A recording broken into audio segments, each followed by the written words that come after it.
Olá, povo de Deus. Quando nós pensamos num servo de Deus, numa pessoa crente, que é tremendamente usada pelo Senhor ao longo de sua vida, mas que no final cai em pecado e em desgraça, e com isso revela como o nosso coração é falho. Veja, eu não estou falando de perda de salvação. Esta pessoa continua crente, mas a sua vida, no final, vai demonstrar como nós devemos encher o nosso coração de temor, para não sermos pedra de tropeço para a igreja do Senhor. Talvez um nome que tenha surgido aí na sua mente seja Salomão. Salomão, de fato, foi um homem usado por Deus como rei sobre Israel, mas que no final da sua vida se tornou idólatra por conta dos conchavos, os casamentos de contrato, e ele assim desonrou ao Senhor, e o Senhor só preservou o seu reino por amor a Davi. Mas a personagem que eu quero trazer hoje não é Salomão, mas é uma outra personagem muito conhecida de todos nós. Trata-se de Gideão. E eu quero ler aqui Juízes, capítulo 8, a partir do verso 22 até o verso 27. Diz assim a palavra do Senhor.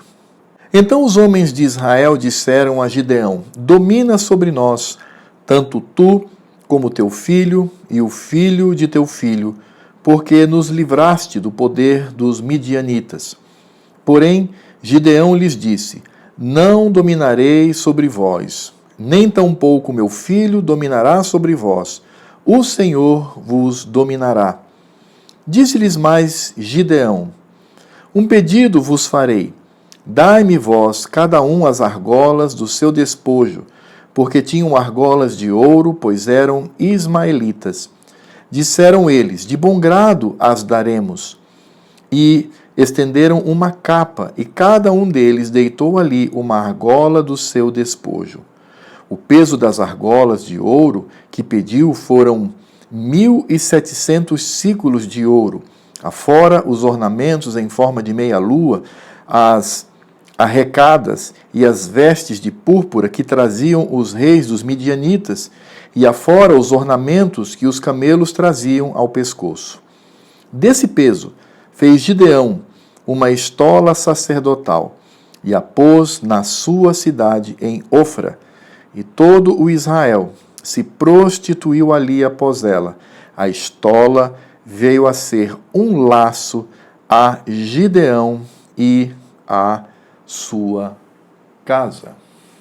Nós temos aqui o final da vida de um homem que foi grandemente usado pelo Senhor. Gideão, ele foi chamado por Deus para livrar Israel, a igreja do Senhor, contra os midianitas. E veja que os midianitas oprimiam o povo do Senhor. Ele oprimia aquela grande comunidade e trazia sobre si, de alguma forma, o nome de Deus, o povo escolhido pelo Senhor. E Gideão, ele lutou contra este povo e venceu, demonstrando que essa vitória foi a vitória do Senhor, porque com apenas 300 homens ele venceu uma miríade, um exército gigantesco. Deus, portanto, fez com que aqueles 300 homens, sem que tivessem muito trabalho, pudessem vencer aquela grande batalha e libertar o povo daquela opressão. E é interessante notar que os 300, eles permaneceram vivos. O Senhor os levou e o Senhor os trouxe salvos, ilesos, com saúde, demonstrando que a vitória pertenceu ao Senhor. Gideão, ele foi apenas um instrumento. Mas como nós sabemos, o povo tem a tendência de idolatrar pessoas. A população não via que Gideão era apenas um servo do Senhor, usado pelo Senhor para aquele propósito, mas olhavam para ele como alguém que em si mesmo tinha poder para continuar reinando soberanamente sobre aquele povo. E aí percebemos que, a partir do verso 22, a palavra de Deus diz assim: Então os homens de Israel disseram a Gideão: Domina sobre nós, tanto tu como teu filho e o filho de teu filho, porque nos livraste do poder dos midianitas. Aqui o povo está dizendo: Olha, Gideão, nós sabemos que você é a pessoa, você é o grande líder, você é o nosso libertador, você é como Josué no nosso meio. Então, que tal você se tornar um rei, institucionalizando aí um reinado sobre o povo de Israel? Isso ocorre porque o povo não conseguia discernir o grande fato de que o Senhor os havia libertado. O Senhor havia determinado que aqueles 300 homens venceriam esta grande batalha. E aí temos a resposta de Gideão, no verso 23, quando diz assim: Porém Gideão lhes disse: Não dominarei sobre vós, nem tampouco meu filho dominará sobre vós, o Senhor vos dominará. Se o texto terminasse aqui, nós poderíamos dizer: nossa, mas que homem crente, não é? Que homem humilde. Mas sabe, irmãos, esta palavra de Gideão, ela precisa ser compreendida naquilo que o restante do texto nos traz. De fato, aquele homem, ele se negou a assumir o trono de todo aquele povo, de toda aquela vasta nação. Ele não queria centralizar em si um poder reconhecido em todos os rincões de Israel. Mas Gideão, no seu coração, ele foi orgulhoso. No seu coração, ele optou por ser um tipo de rei ou alguém que deveria exercer a liderança real sobre o povo na sua casa. E a gente vai perceber isto pelo pedido que ele faz.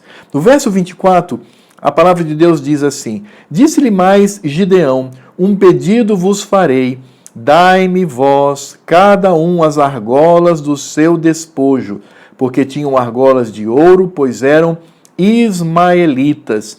Aí no verso 25, disseram eles: De bom grado as daremos. Deveria exercer a liderança real sobre o povo na sua casa. E a gente vai perceber isto pelo pedido que ele faz. No verso 24, a palavra de Deus diz assim: Disse-lhe mais Gideão: Um pedido vos farei, dai-me vós, cada um, as argolas do seu despojo, porque tinham argolas de ouro, pois eram ismaelitas. Aí no verso 25, disseram eles: De bom grado as daremos. E estenderam uma capa, e cada um deles deitou ali uma argola do seu despojo. Mas não foi somente isso, não foi somente a argola que cada um possuía, depositada ali naquele lugar. Veja o verso 26. O peso das argolas de ouro que pediu foram 1.700 ciclos de ouro, afora, veja, afora os ornamentos em forma de meia-lua, as arrecadas e as vestes de púrpura que traziam os reis dos midianitas, e afora os ornamentos que os camelos traziam ao pescoço. Então o povo não doou apenas as argolas, ou seja, os brincos que aqueles ismaelitas utilizavam, brincos de ouro, mas deram também vestes reais, deram outras joias. E Gideão aceitou aquilo. E percebemos que não há aí no coração deste homem a humildade que nos dá a impressão aqui no verso 23. Mas ele recebe aquilo. E ele não apenas recebe, mas deste ouro ele faz uma estola sacerdotal. Nós não sabemos exatamente que tipo de estola temos aqui, mas possivelmente temos a estola sacerdotal que deveria ser utilizado pelo sumo sacerdote, por aquele escolhido por Deus para mediar entre Deus e o povo. Gideão, então, de maneira ilícita, ele se coloca como um tipo de mediador. Ele faz essa estola, coloca na sua casa, e a sua casa, então, se torna um centro religioso. A sua casa particular se torna para ele a habitação do divino. E isto não foi bom para o povo. A Escritura Sagrada diz que aquilo foi um laço para a sua casa. E não apenas isto. Veja só o que diz o verso 27. Desse peso fez Gideão uma estola sacerdotal e a pôs na sua cidade em Ofra. E todo Israel se prostituiu ali após ela. A estola veio a ser um laço a Gideão e a sua casa. Gideão, que também era conhecido como Jerubaal, ou seja, aquele que contende, aquele que luta contra Baal, que destruiu os postes ídolos, que trouxe purificação para o povo, agora ele transforma a sua casa num lugar de idolatria. Nós podemos imaginar as várias peregrinações e as romarias que viam até ali a sua residência, e ele poderia, de alguma maneira, como sacerdote, tentar trazer a vontade de Deus para a vida do povo, tudo de forma ilícita. E aí o que nós percebemos com bastante clareza em Gideão?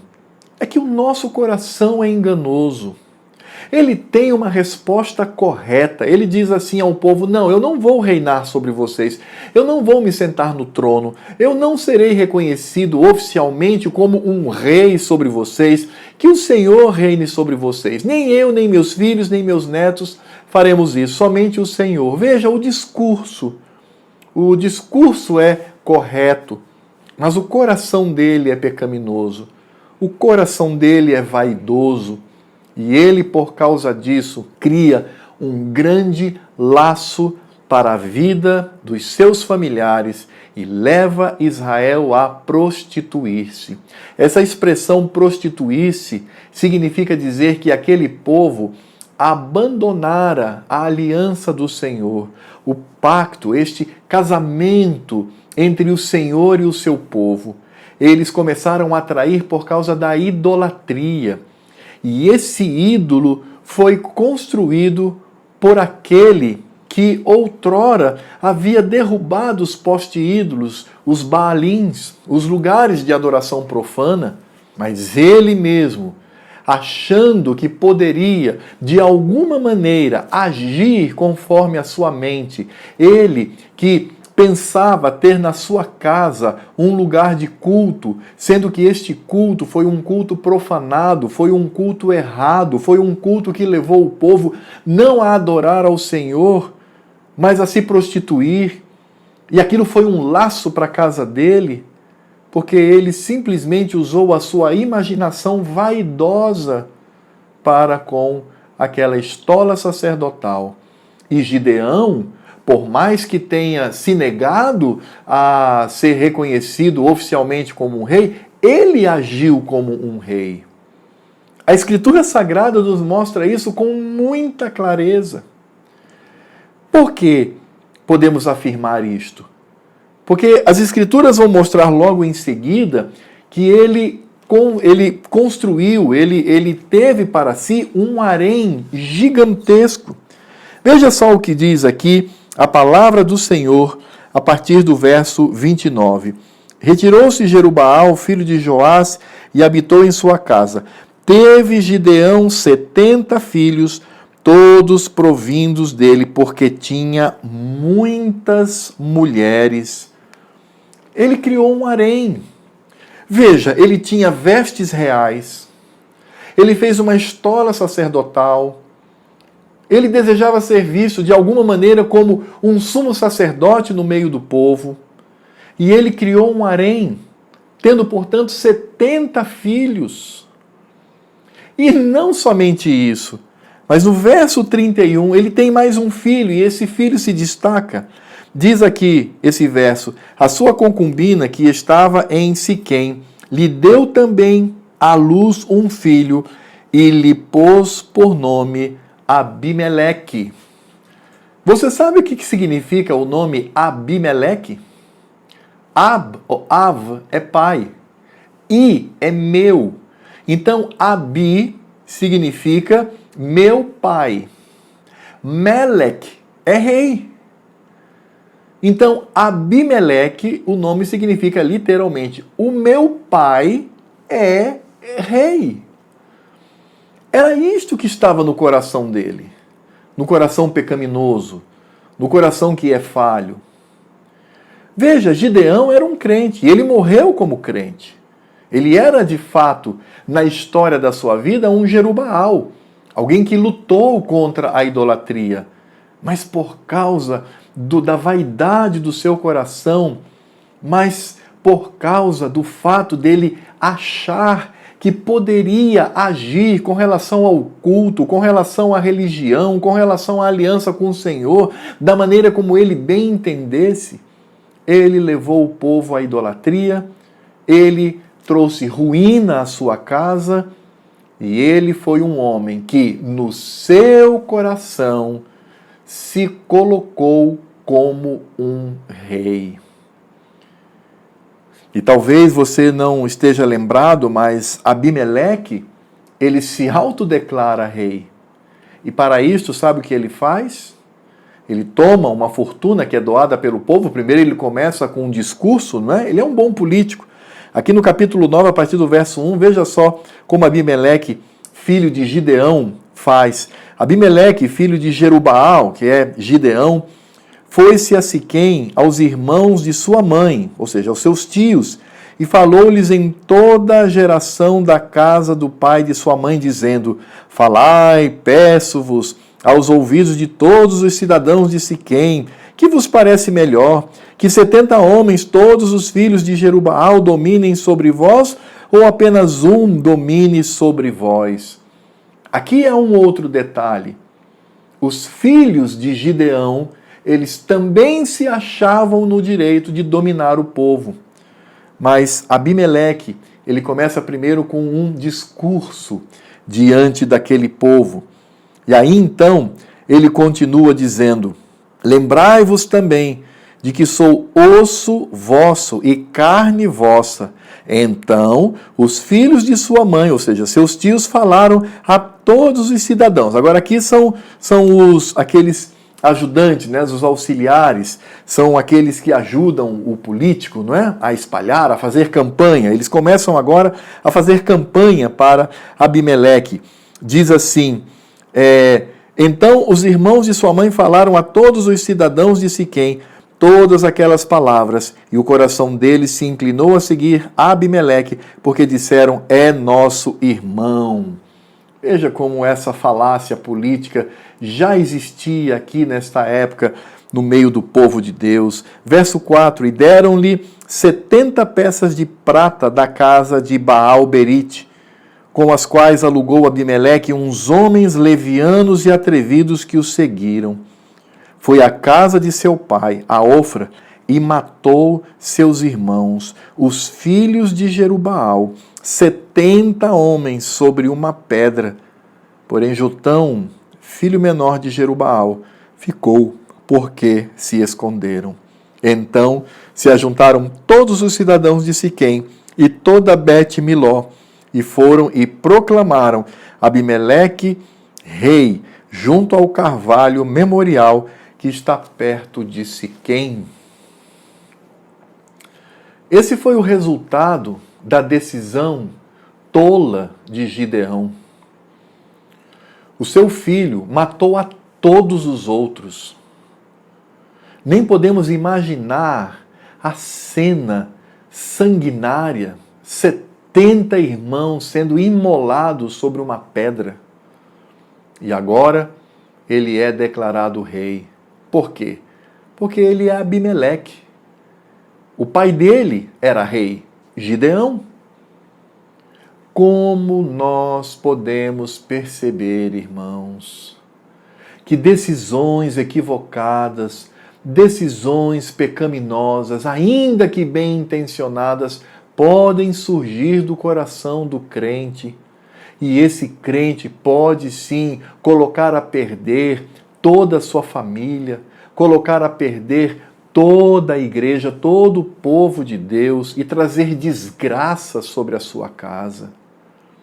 Tudo porque simplesmente ele acha que pode agir conforme aquilo que lhe dá na telha. Gideão, de fato, ele não honrou ao Senhor. Ele não honrou ao nosso Deus.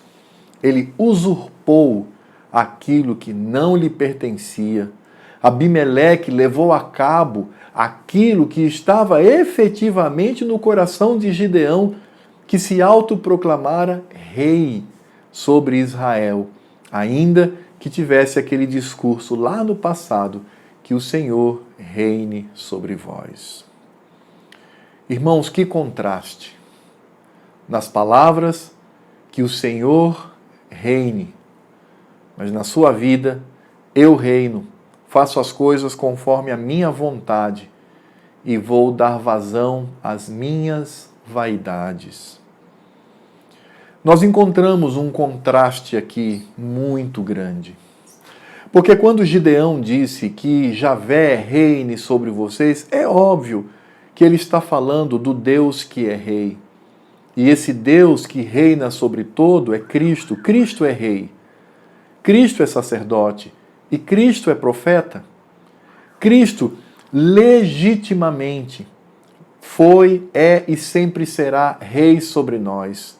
Cristo legitimamente foi, é e sempre será profeta e sacerdote sobre nós.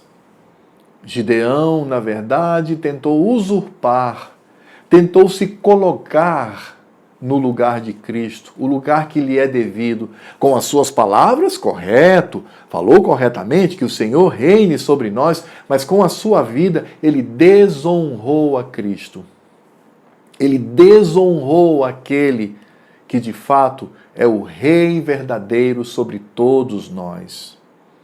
E Cristo, ele não foi como Gideão, ele não usurpou este cargo, ele não agiu por vaidade, mas ele veio e se entregou por nós. Ele mesmo, humilde. Paulo, lá em Filipenses, fala isso com muita clareza. Mesmo sendo Deus, ele se esvazia, ele se torna homem, ele se torna escravo, ele se torna aquele que morre a morte de cruz para aí ressuscitar e ser reconhecido como rei, como sacerdote, como profeta sobre todos nós. O problema de Gideão é que ele estava na contramão de Cristo. Ele não agiu conforme o Senhor. Claro, talvez você diga, pudera, Alfredo, mas porque Gideão não conhecia Cristo. Não, mas o princípio estava lá. O princípio estava ali presente, naquilo que iria acontecer na vida do Senhor da nossa alma, Cristo. Gideão, portanto, foi o contrário.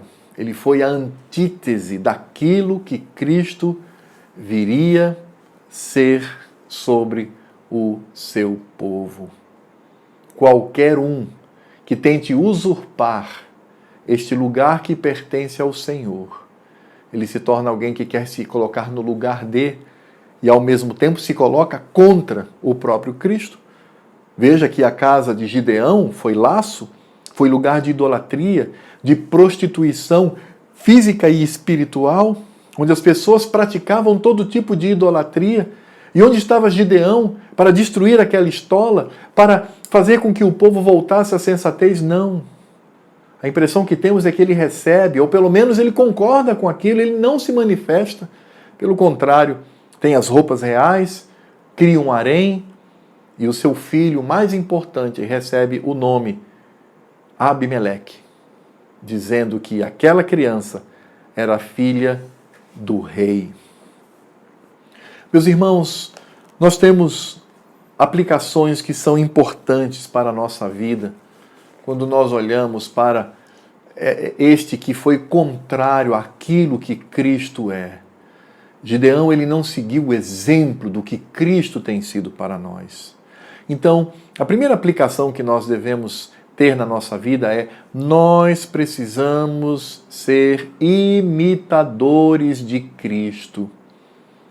E devemos imitar a Cristo na sua humildade, na sua pobreza. Não me refiro à pobreza financeira, mas eu me refiro a essa posição que o mundo rejeita, à simplicidade, a uma vida que engrandece somente ao nosso Deus. Veja, Gideão não fez isto. Ele trouxe glória para si mesmo. Mas nós devemos imitar a Cristo, que se humilhou por amor de todos nós. Como crentes, precisamos ser humildes. É claro que nós reinamos com Cristo. É claro que nós somos sacerdotes. É claro que nós somos profetas.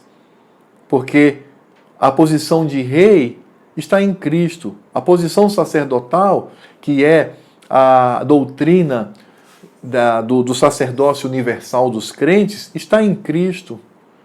Profeta, porque temos a palavra do Senhor e temos ali a revelação de Deus para nós. Mas precisamos fazer isso com muita humildade. Isso não está em nós mesmos, está em Cristo Jesus. É Ele em nós. Nós somos como Gideão, tendentes à vaidade, tendentes a destruir a nossa casa, tendentes a ser problema para a igreja de Deus. Essa é a nossa condição de pecadores. É por isso que devemos sempre estar em Cristo Jesus. Porque quando nós estamos em Cristo Jesus, o nosso lar é um lar onde os relacionamentos familiares são uma grande bênção. Quando nós estamos na igreja, somos bênção de Deus na vida das pessoas.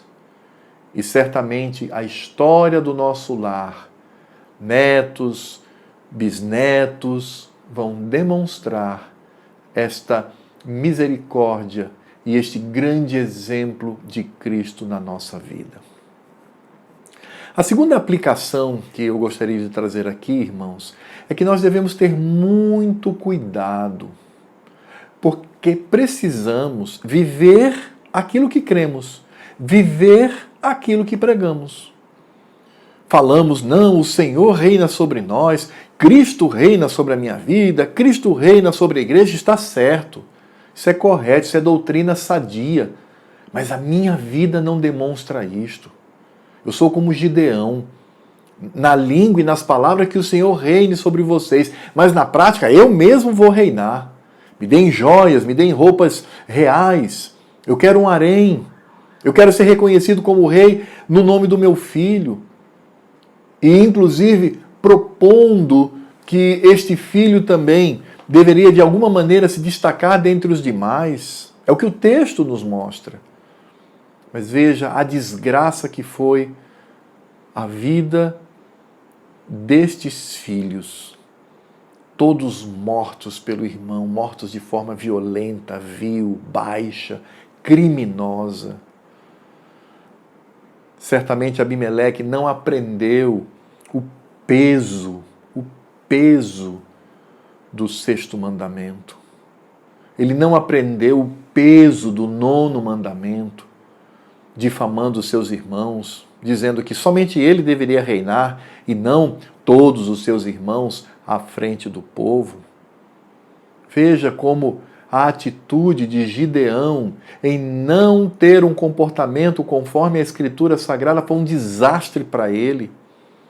Nós encontramos muitos crentes que são assim, ficam inventando coisas para a vida cristã, para o seu bel prazer. São como Gideão.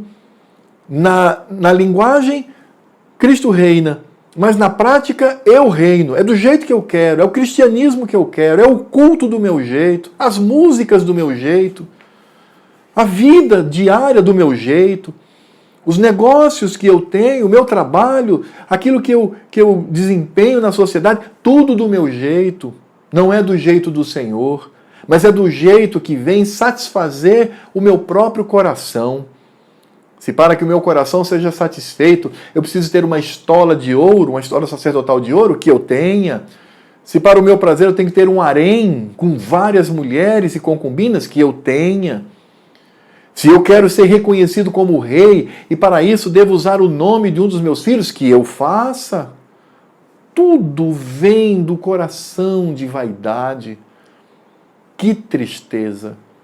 Há muitas pessoas dentro da igreja que são assim. A vida não se ajusta ao seu discurso. Quando está numa reunião de oração, quando está diante de crentes, aquele discurso bonito, né? Soberania de Deus, Cristo reina sobre nós devemos em tudo glorificar a Cristo, mas aí quando vai para a vida dele é só vaidade, é só pecado, é só destruição e que por vezes leva a sua própria família à desgraça, leva a igreja a tropeçar. Precisamos ter muito cuidado, irmãos. Precisamos encher o nosso coração de temor e tremor diante do Senhor. Devemos ser também como Cristo, que trazia a palavra do Senhor e Ele mesmo não nos ensinou apenas com palavras, mas Ele andou de acordo com a lei do Senhor. E quando nós afirmamos que Cristo reina, que Cristo deve ser glorificado, isso deve acontecer em todas as áreas da minha vida. Eu não posso lá no íntimo da minha mente dizer assim, lá na igreja tudo bem, mas aqui eu mando. Mas esse tipo de cristianismo é muito radical. A gente precisa de uma coisa mais leve, mais suave, mais divertida. O nosso culto, a gente precisa trazer alguma coisa que venha balançar. Vamos colocar músicas aí, né? Rock and roll, enfim, é tudo carnal. Não estou falando mal dos ritmos. Não é isso. O que eu estou dizendo é que as nossas escolhas são escolhas carnais, são escolhas para a nossa satisfação. E colocamos tudo a perder. Irmãos, precisamos entender que a nossa tendência é desvirtuar aquilo que afirmamos e cremos. Por isso é uma luta em Cristo Jesus, viver aquilo que pregamos. E em terceiro lugar, irmãos, nós precisamos nos preocupar com o que irá acontecer às próximas gerações da nossa família. Há muitos crentes que se preocupam apenas com a sua vida e, no máximo, com a vida dos filhos, mas não pensam na vida dos netos, dos bisnetos, dos tataranetos. Não investem na vida dos filhos para que eles possam, através da fidelidade, através da misericórdia do Senhor, ter também filhos que honrem a Deus. E estes, por sua vez, tendo filhos que também honrem a Deus. Às vezes, o nosso cristianismo, ele vai até a nossa vida, como foi o caso de Gideão. Olha a situação daquele homem. Aquele homem morreu. Quando ele morre, um filho, aquele cujo nome apontava para o pai como rei, comete um assassinato brutal, matando 70 irmãos sobre a pedra, pelo simples fato de assumir a liderança do povo. Precisamos, irmãos, investir mais nos nossos filhos. Precisamos investir mais na nossa família. Precisamos nos preocupar com as próximas gerações. Não devo olhar para os meus filhos e dizer, aí tá tranquilo. Não, eu preciso me preocupar com os filhos dele e os filhos dos filhos. Que sejam gerações fortes e que estejam arraigadas no Senhor. E isto só é possível quando de fato Cristo é aquele que reina e é glorificado na nossa vida e na vida da nossa casa. Irmãos, é por isso que para nós é muito bom saber que tudo isso só é possível não por nós. Sabe por quê? Porque nós somos como Gideão. Temos um currículo tão bonito de vitória, de servo de Deus, destruindo idolatria, destruindo o inimigo pela mão do Senhor. impondo ali a presença de Deus, mas aí não cuida do coração e deslancha. Por isso precisamos clamar: ó Senhor, tem misericórdia de nós. Precisamos clamar como salmista: que não sejam envergonhados por minha causa os que esperam no Senhor. Que sejamos, irmãos, encontrados fiéis, sabendo que a nossa vida só pode alcançar esta santidade pela atuação misericordiosa e bondosa de Cristo Jesus. Oremos. Senhor Deus e Pai, muito obrigado pela Tua palavra, que de fato, ó Deus, venhamos a descansar no Senhor. E, ó Deus, livra-nos de ser como Gideão, que, através do seu chamado, foi poderosamente usado pelo Senhor, mas depois, por causa da sua vaidade e pecado, destruiu o povo, destruiu a família, destruiu a si mesmo. Ó Deus, tem misericórdia de nós, ajuda-nos, e que de fato Cristo venha reinar, que não sejamos como aquele homem que disse: o Senhor reine sobre vós, mas depois então ele usurpa esse espaço, esse lugar. Que não sejamos assim, mas ao afirmarmos que Cristo reine sobre nós, que sejamos humildes e venhamos a nos colocar no nosso próprio lugar, lugar de pecador que precisa da graça do Senhor, sendo, portanto, sustentados pela Tua poderosa mão. Ajuda, ó Pai, os crentes, ajuda a Tua igreja, para que assim seja. Em nome de Cristo. Amém. Que Deus nos abençoe.